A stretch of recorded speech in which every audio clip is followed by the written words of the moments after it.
ભાવનગરથી પણ સમાચાર। ભાવનગર પંથકમાં વાતાવરણમાં પલટો જોવા મળી રહ્યો છે। પાલીતાણા શહેર સહિત પંથકમાં વરસાદી માહોલ છે। પાલીતાણાના ગ્રામ્ય વિસ્તારોમાં મેઘરાજાની ધમાકેદાર એન્ટ્રી થઈ છે। પાલીતાણાના હસ્તગીરી, જળિયા, માળિયા, ડુંગરપુર, જીવાપુર, રોહિશાળા સહિત વિસ્તારમાં મેઘરાજાનું આગમન થયું છે। મેઘરાજાની ધમાકેદાર એન્ટ્રીથી ખેડૂતોમાં ખુશીનો માહોલ જોવા મળી રહ્યો છે। તો વધુ એક જિલ્લો ગુજરાતનો કે જ્યાં સારો એવો વરસાદ જોવા મળી રહ્યો છે। ભાવનગરથી આ સમાચાર મળી રહ્યા છે। જે રીતે સુરેન્દ્રનગરમાં પરિસ્થિતિ છે તેવી ભાવનગરમાં પણ છે। વધુ માહિતી ન્યૂઝ 18 સંવાદદાતા નીતિન પાસેથી મેળવીશું। નીતિન, ક્યાં ક્યાં હાલમાં વરસાદ છે અને કયા કયા વિસ્તારો કે જ્યાં આગળ સારો એવો વરસાદ પણ જોવા મળી રહ્યો છે? ચોક્કસ વાત કરીએ તો છેલ્લા 5 દિવસથી ભાવનગર જિલ્લાના જે અમુક ગ્રામ્ય વિસ્તારો છે ત્યાં બપોર બાદ અચાનક વરસાદી માહોલ છે તેનું વાતાવરણ બંધાયું છે। એટલે ચોક્કસ કહી શકાય કે બપોર પછીના સમયમાં પંથકના વિસ્તારો છે જિલ્લાના ત્યાં વરસાદી માહોલ સાથે વરસાદ ખાબકે છે। હાલ વાત કરીએ તો ભાવનગરના પાલીતાણા શહેર સહિત જે પાલીતાણાનો ગ્રામ્ય વિસ્તાર છે વિવિધ વિસ્તારો જેમાં કહી શકાય કે જાળિયા, ડુંગરપુર, હસ્તગીરી, રોહિશાળા વગેરે જે વિસ્તારો છે જ્યાં ખેતી નિર્ભર ઉપર લોકો છે પોતાની આજીવિકા મેળવતા હોય છે ત્યાં આજે સારો વરસાદ થવાથી ખેડૂતોમાં પણ છે તે ખુશીની લાગણી જોવા મળી રહી છે। આભાર નીતિન સમગ્ર માહિતી બદલ। તો ભાવનગર અને સુરેન્દ્રનગર બંને એવા વિસ્તારો કે જ્યાં આગળ સારો એવો વરસાદ જોવા મળી રહ્યો છે। ખાસ કરીને પાલીતાણામાં શહેર સહિત ગ્રામ્ય પંથકની અંદર સારું એવું વરસાદી માવઠું જે હતું તે જોવા મળ્યું છે। હાલ રોકાઈશું એક વિરામ માટે। આપ જોડાયેલા રહો ગુજરાતની number 1 news channel news 18 Gujarati સાથે।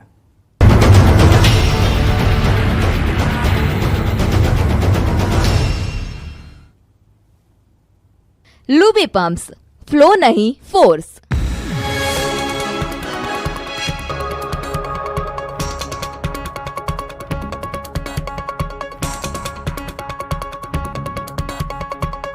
लुबी पम्प्स, फ्लो नहीं फोर्स। गर्व से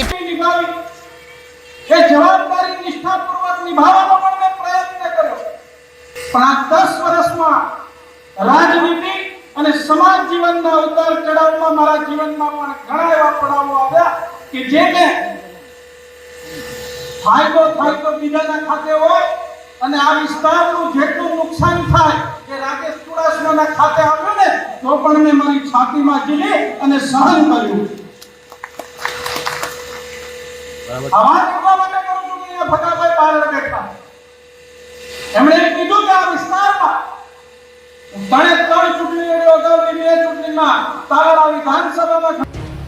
વલસાડ શહેરમાં 4 કલાકમાં 2 ઇંચ જેટલો વરસાદ ખાબકતા ચારે તરફ જળબંબાકાર જેવી સ્થિતિનું નિર્માણ થયું છે। વલસાડ શહેરના મોટા ભાગના રોડ પર પાણીનું સામ્રાજ્ય છવાઈ ગયું હતું। રોડ પર જાણે નદી વહેતી હોય તેવા દ્રશ્યો સામે આવ્યા। એમજી રોડ, છીપવાડા હનુમાનજી મંદિર, છીપવાડ રેલવે અંડરપાસ અને મોગરાવાડી રેલવે અંડરપાસમાં વરસાદી પાણીનો ભરાવો થયો હતો, જેને લઈને સ્થાનિક વેપારીઓ અને વાહન ચાલકોએ હાલાકી ભોગવવાનો વારો આવ્યો। માત્ર 2 થી 3 ઇંચ વરસાદમાં જ એમજી રોડ, છીપવાડા હનુમાનજી મંદિર, છોપવાડ રેલવે અંડરપાસ અને મોગરાવાડી રેલવે અંડરપાસમાં પાણી ભરાઈ જતા અંડરપાસ બંધ કરવો પડ્યો હતો। રસ્તા ઉપર પાણી ભરાઈ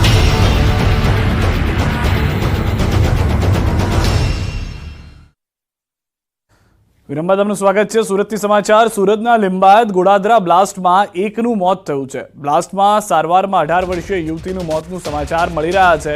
સ્મીમેર હોસ્પિટલમાં સારવારમાં યુવતીનું મોત થયું છે। ઘટનામાં ઘાયલ 3 લોકો સારવાર હેઠળ છે। ઈ બાઇકમાં બ્લાસ્ટ બાદ આગ લાગી હતી। આગના કારણે નજીકના સિલિન્ડરમાં બ્લાસ્ટ થયો હતો। આગ લાગતા 3 લોકો મકાનમાં ફસાયા હતા। આગની ઘટનામાં એક વૃદ્ધ દાઝ્યા હતા। ફસાયેલા લોકોનું ફાયર વિભાગે રેસ્ક્યુ કર્યું છે। તમારી પાસે જો ઇલેક્ટ્રિક વાહન હોય અને તેને ઘરે જ રિચાર્જ કરતા હો તો આ સમાચાર તમારા માટે છે। પેટ્રોલ ડીઝલના ભાવ વધતા લોકો હવે ઇલેક્ટ્રિક વાહનો તરફ વળ્યા છે, ત્યારે તેમાં દિવસે ને દિવસે બ્લાસ્ટ થવાના કિસ્સાઓ પણ જોવા મળી રહ્યા છે। ત્યારે આવા કિસ્સા ન બને તે માટે ન્યૂઝ 18 ગુજરાતીએ એક્સપર્ટ સાથે વાત કરી અને સાવચેતીના કયા કયા પગલાં રાખવા તેની જાણકારી તમારા સુધી પહોંચાડવાનો પ્રયાસ કર્યો, જેમાં તમે ઘરે બેઠા વાહનની બેટરીનું તાપમાન ચેક કરી શકો છો। ત્યારે શું કહે છે એક્સપર્ટ, આવો સાંભળીએ। રહ્યા છે આવી પરિસ્થિતિની અંદર લોકો હવે એવું વિચારે છે કે ઇલેક્ટ્રિક વ્હીકલ્સ જ ખરીદી લેવાય, પરંતુ જે રીતે બ્લાસ્ટના કિસ્સા સામે આવે છે તે રીતે લોકોને ડર પણ લાગી રહ્યો છે। તો શું કરી શકાય?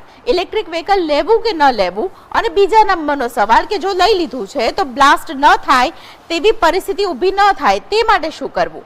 આ વિશે વાતચીત કરવા માટે મારી સાથે એક્સપર્ટ છે દેવાંગ ભાટિયા, તેમની સાથે વાત કરીશું. દેવાંગભાઈ, ઇલેક્ટ્રિક વ્હીકલના બ્લાસ્ટના કિસ્સાઓ દિવસે ને દિવસે વધી રહ્યા છે. લોકોને સમજ પડે એ રીતે જણાવો કે બેટરી ખાસ કરીને જ્યારે ચાર્જ કરવામાં આવે છે ત્યારે કયા મુદ્દાઓ છે તેને ધ્યાનમાં રાખવા જોઈએ તે વિશે સમજાવો. એક તો શું હોય છે કે અગર ઘરમાં આપણે ચાર્જ કરીએ છીએ અગર બેટરી, તો લોકો કનેક્શન બરાબર નહીં કરતા. અગર કનેક્ટર હોય તો એની સાથે એકવાર ચેક કરી લેવાનું કે કનેક્ટર આખું બરાબર કનેક્ટ છે કે નહીં, અને પહેલાં જ સ્વિચ ઓન નહીં કરી દેવાનું. પહેલાં કનેક્ટર કનેક્ટ કરી દેવાનું અને પછી સ્વિચ ઓન કરવાનું. નકર શું થાય કે શોર્ટ થઈ જશે અને પછી એ બળી જાય અને આગ લાગવાના ચાન્સીસ ત્યાં વધી જાય છે. આવા કિસ્સાઓ ખાસ કરી રોકી શકાય તે માટે કોઈ એવો પ્રયત્ન છે કે જેને કારણે બ્લાસ્ટ ન થાય, પહેલાથી જ આપણને ખબર પડી જાય કે આવું કંઈક થવાનું છે તો આપણે એ ઘટનાને રોકી શકાય? નોર્મલી બેટરીની અંદર એક બીએમએસ હોય. બીએમએસ શું હોય કે એક બેટરીનો આખો માઇન્ડ હોય. જેમ આપણે છે આપણું એક માઇન્ડ છે, એમ બેટરીનો એક માઇન્ડ હોય બીએમએસ. આપણે એમાં નોર્મલી નહીં, આમ સ્માર્ટ બીએમએસ આપણે વાપરીએ એમાં શું હોય કે બ્લૂટૂથ કનેક્ટિવિટી આવે. તો એનાથી આપણે ફોનમાં જ જોઈ શકીએ કે કેટલું ટેમ્પરેચર છે કે કેટલું પર્સન્ટેજ છે બેટરીનું. તો ત્યાં અને સ્માર્ટ બીએમએસ શું હોય કે અગર ટેમ્પરેચર તમારું વધારે જાય છે તો ત્યાં જ એ કટ ઓફ કરી દેશે, તો ત્યાં બ્લાસ્ટના ચાન્સીસ કમ થઈ જશે. આવા જે બ્લાસ્ટના કિસ્સાઓ છે તેમાં કોઈ પણ પ્રકારની જાન હાનિ ન થાય. કિસ્સાઓ વધી રહ્યા છે, આવી પરિસ્થિતિની અંદર જો તમે સાવચેત રહેશો તો જ આ પ્રકારના કિસ્સાઓ છે તેને આપ અટકાવી શકશો. દીપિકા ખુમાણ, ન્યૂઝ 18 ગુજરાતી, અમદાવાદ. શહેરમાં અવારનવાર અકસ્માતની ઘટનાઓ સામે આવતી હોય છે. રોંગ સાઈડમાં ચાલકો બેફામ રીતે વાહન ચલાવતા હોય છે, ત્યારે અમદાવાદમાં આવતીકાલથી ટ્રાફિક ડ્રાઈવ શરૂ થઈ રહી છે. શહેરમાં અકસ્માતની ઘટનાને લઈને રોંગ સાઈડમાં ચલાવતા સામે વાહન ચાલકો સામે કડક કાર્યવાહી કરવામાં આવશે. 22 તારીખથી 10 દિવસ સુધી આ ડ્રાઈવનું આયોજન કરવામાં આવ્યું છે. એસજી રોડ સહિત શહેરની અંદરના રોડ પર પણ ડ્રાઈવ યોજાશે. ખાનગી ટ્રાવેલ્સ શહેરમાં નિયમ વિરુદ્ધ દોડી રહી છે, તેની સામે પણ કાર્યવાહી કરવામાં આવશે. રોંગ સાઈડથી આવતા વાહનો માટેનું અમે ડ્રાઈવનું આયોજન કરેલ છે, અને રોંગ સાઈડથી આવતા ભયજનક જે ડ્રાઈવરો છે ડ્રાઇવિંગ કરતા હોય છે એમાં 184 હેઠળ સ્થળદંડ લે છે, પણ આ વખતે અમે એમાં ગુનો દાખલ કરવાના છે 279 184 હેઠળનો, કે જેની એફઆઈઆર કરી અને ગુનો દાખલ કરી અને કાર્યવાહી કરવામાં આવશે. વડોદરાથી સમાચાર. નીટ અને નેટની પરીક્ષા મુદ્દે એનએસયુઆઈનો વિરોધ. સયાજીગંજથી કાલાઘોડા જવાના માર્ગ પર કર્યો ચક્કાજામ. પરીક્ષા રદ કરવાની માંગ સાથે વિરોધ. સમગ્ર મામલે સીબીઆઈને તપાસ સોંપવાની પણ માંગ કરાઈ છે. પોલીસે એનએસયુઆઈના કાર્યકરોની અટકાયત કરી હોવાની જાણકારી મળી રહી છે. દ્રશ્યોમાં આપ જોઈ રહ્યા છો, બસ પણ રોકવામાં આવી હતી. નીટ અને નેટની પરીક્ષાની અંદર જે છબીઓ જોવા મળી હતી કે જે છબરડાઓ થયા હતા, તેના કારણે તે કમીઓને દૂર કરવા માટે અને સાથે સાથે પરીક્ષાને ફરીથી લેવામાં આવે તેને લઈને આ વિરોધ કરવામાં આવ્યો હતો. નીટ અને પરીક્ષા મુદ્દે એનએસયુઆઈએ વિરોધ કરતા સ્પષ્ટ કહ્યું છે કે જો આ માંગ પૂરી કરવામાં નહીં આવે તો હજી પણ વિરોધ યથાવત રાખવામાં આવશે. વધુ ઉગ્ર વિરોધ કરવામાં આવી શકે છે. માંગ કરવામાં આવી છે, ચક્કાજામ કર્યો છે, અને એક જ માંગ છે કે જે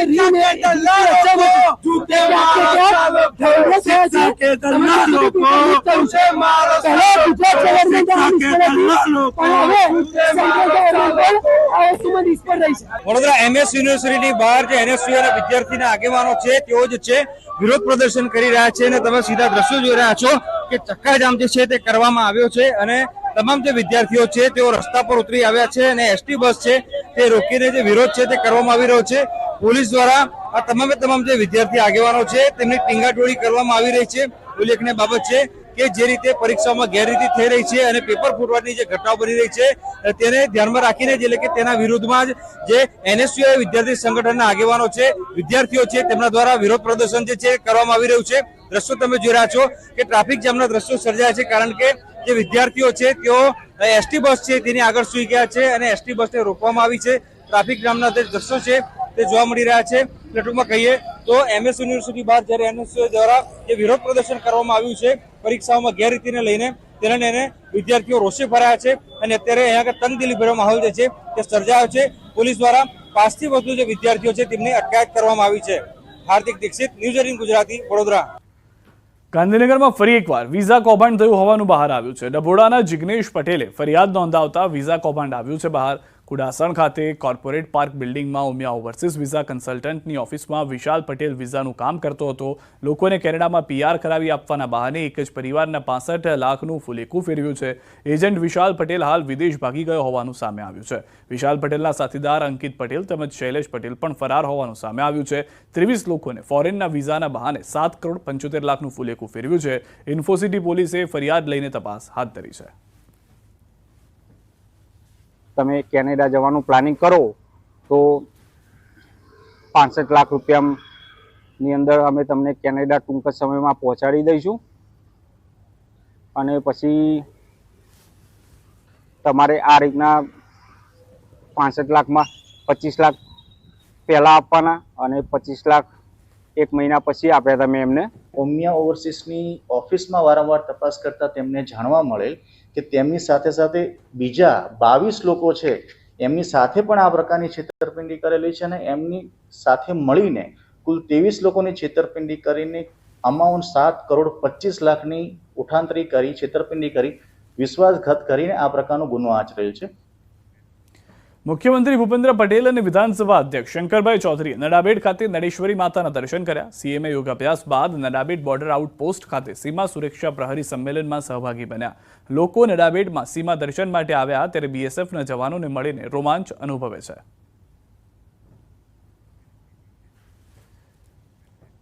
આજે વિશ્વ યોગ દિવસની ઠેર ઠેર ઉજવણી થઈ ત્યારે આજે ગાંધીનગરના અક્ષરધામમાં પણ ઉત્સાહભેર વિશ્વ યોગ દિવસની ઉજવણી કરવામાં આવી. યોગ દિવસની ઉજવણીમાં અક્ષરધામના સ્વયંસેવકો તેમજ ભાવિકો વહેલી સવારથી જ પહોંચી ગયા અને ઉત્સાહભેર યોગ દિવસ ઉજવ્યો. આ પ્રસંગે તમામ લોકોએ નિયમિત યોગ કરવાની પ્રતિજ્ઞા પણ લીધી. દર્શકો પણ આપ જે રીતે જોઈ રહ્યા છો, સમગ્ર દુનિયાની અંદર યોગ દિવસની ઉજવણી આજના દિવસે કરવામાં આવી રહી છે, જેની શરૂઆત ભારતે કરાવી હતી. પ્રધાનમંત્રી નરેન્દ્ર મોદીની આગેવાનીમાં આ યોગ દિવસની ઉજવણીની શરૂઆત થઈ અને તેમાં દુનિયાભરના અનેક દેશો જોડાયા છે.